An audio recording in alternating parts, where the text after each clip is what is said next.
while he tactically left some of the very ashaming wins to proceed, he went ahead to avert the wins of other people.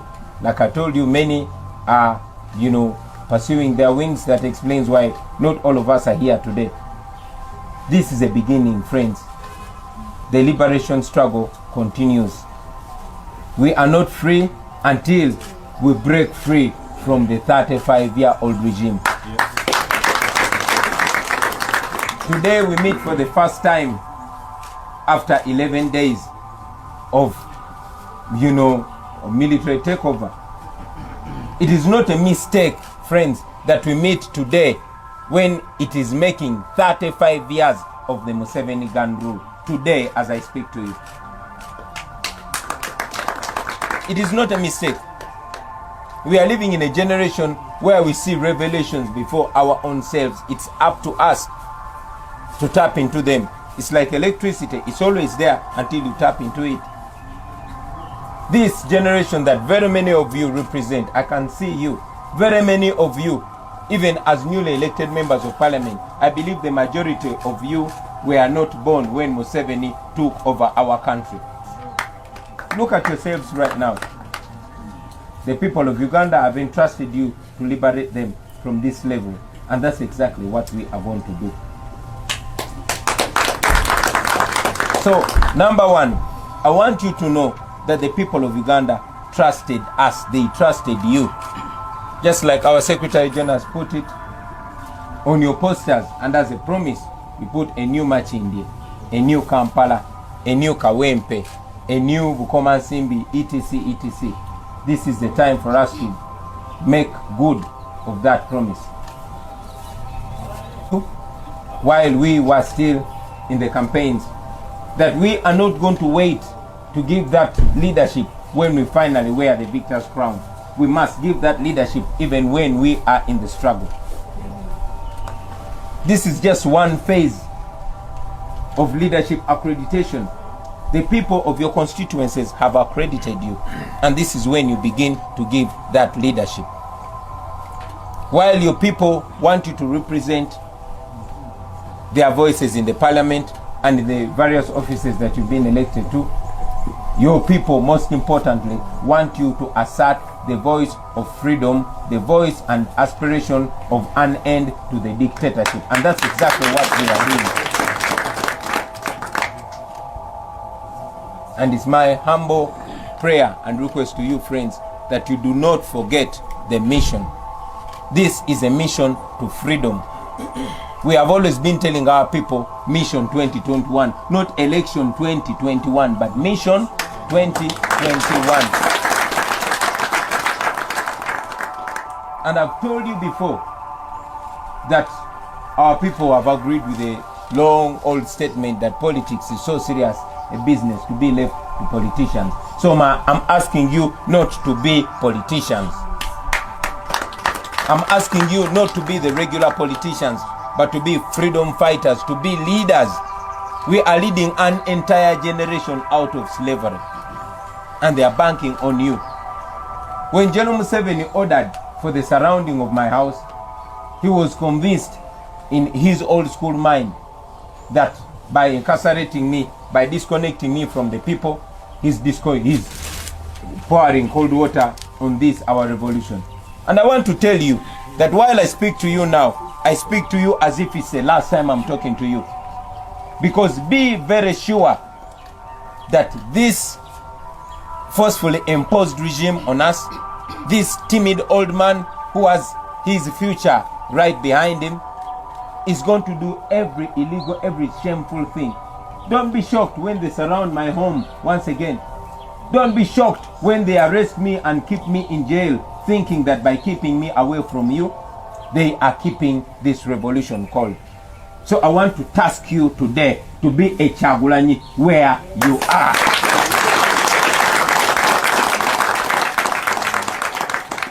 Mwadanku nyingi, the people of Chadondo voted for you. They sent you to accomplish a mission. Same to you, Shamim Malende. Same to you, Kazibwe Bashir. Same to everybody.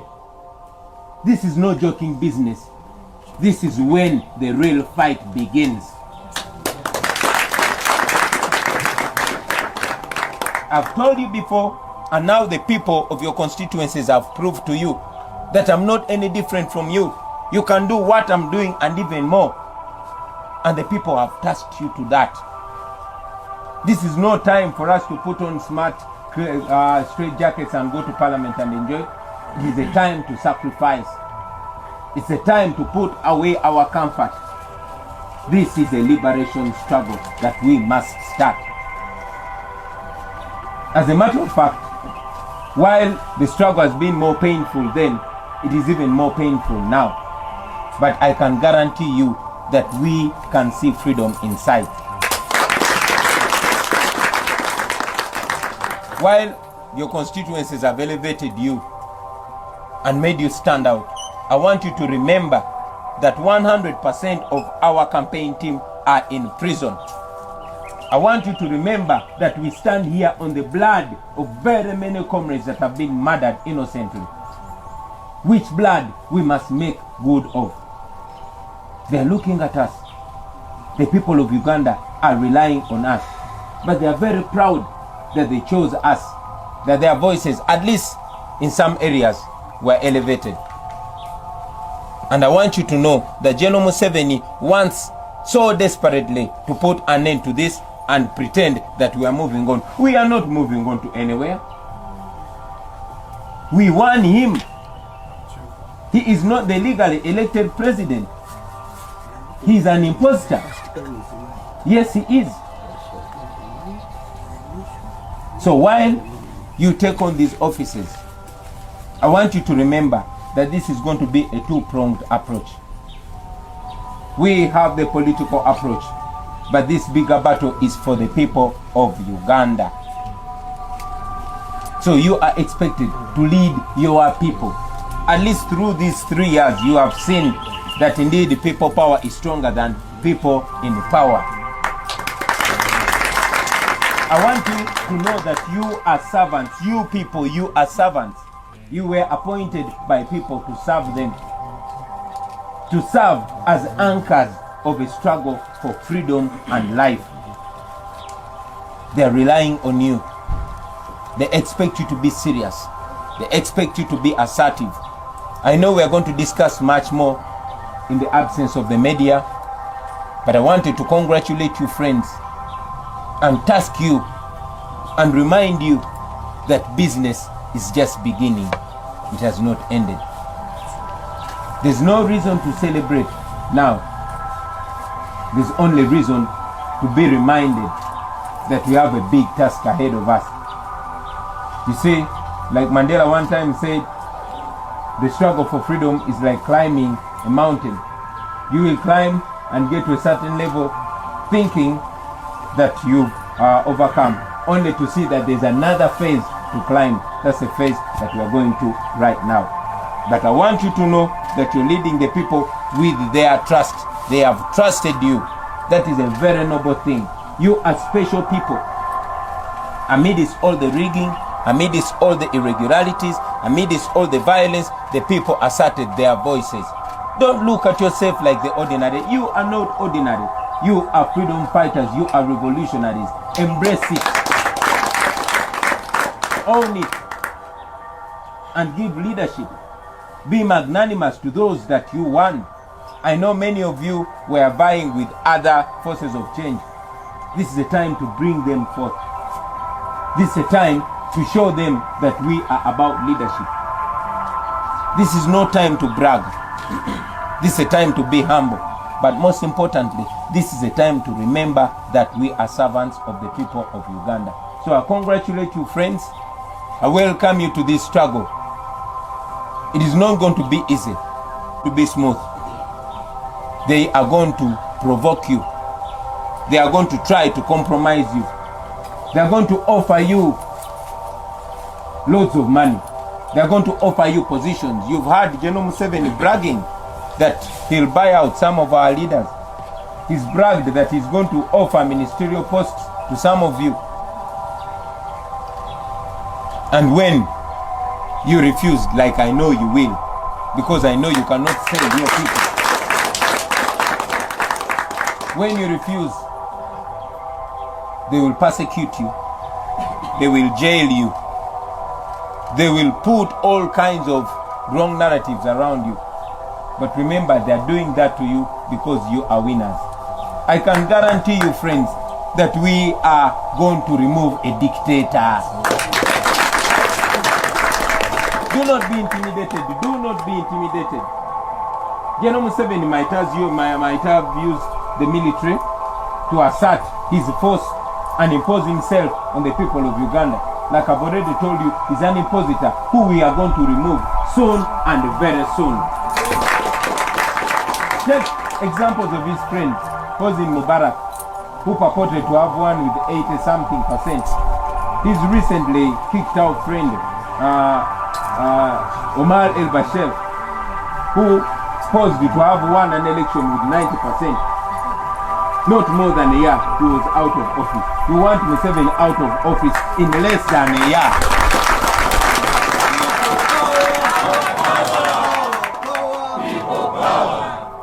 So do not be, demoralized. We are removing a dictator. What you are representing here is a 45 million people. Okay? What you're representing here is the power of the people. What you're representing here is a new Uganda. And that new Uganda we are going to get. So I congratulate you, friends. I congratulate the people of Uganda. And I pray that moving forward we are going to be each other's teachers. I salute the senior leaders that we have. And I salute the youngsters that we have. This is a true representation of Uganda.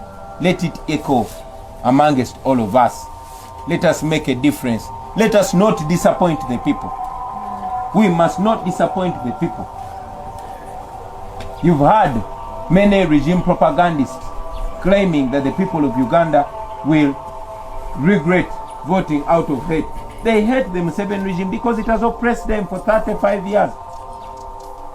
Today, while they are celebrating 35 years of taking over our country, we are mourning that day. And I want it to drum deep down in you. And remember that we have a duty like no other generation. Our duty, our mission is to remove a dictator.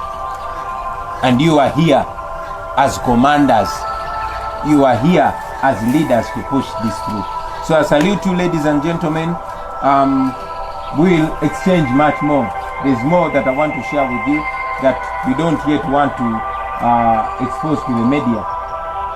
There's much more that you are going to get from our leaders. But I wanted to salute you and welcome you yet again to this next phase of our struggle for God and our country. A year is too long. A year under General Museveni means more deaths, means more oppression, means more poverty, means more lawlessness. Even a month, even a week. The people of Uganda have the right to stand, to rise up against misrule, against injustice, anytime, as soon as yesterday and as late as now. The law provides for the people of Uganda to stand for their rights, and we encourage them to stand against, one, the fraudulent results that were read by Mr. Byabakama. Mr. Museveni should not be president of Uganda. And we encourage the people of Uganda to use all legal and all non-violent means and ideas that they have to free themselves from the Museveni dictatorship. So I did not say a year. If it happens in a year, it will be very late. But I was giving an example of Sudan, where Mubarak apparently won with over 90%, but it was not even a year that he was out of power. So I'm telling you that a year is too long. The people of Uganda have a right to stand against the Museveni dictatorship.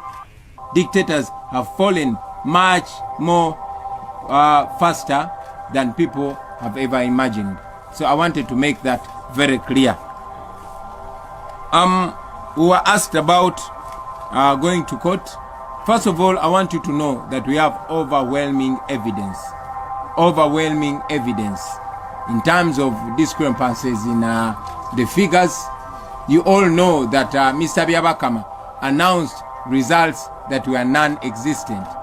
The first result announced the winner, and then they start compiling results. That is what Mr. Byabakama did, and we disagreed with that fraud. While we have all the evidence, we told you that we are in discussions with colleagues on how to proceed about the court, which we know that General Museveni appoints. He appoints the entire bench of the Supreme Court, and we have, learned from the past. We saw what came out of the decision that was arrived at in the 2011 BCJ court petition, and what came out of the Mama Mbabazi petition. And should we go to court, it should be another front to expose the regime. But most importantly, the court we believe in most is a court of public opinion. We have believed always in people power. Our energy, our hope, and our power is within the people of Uganda. So it is the court of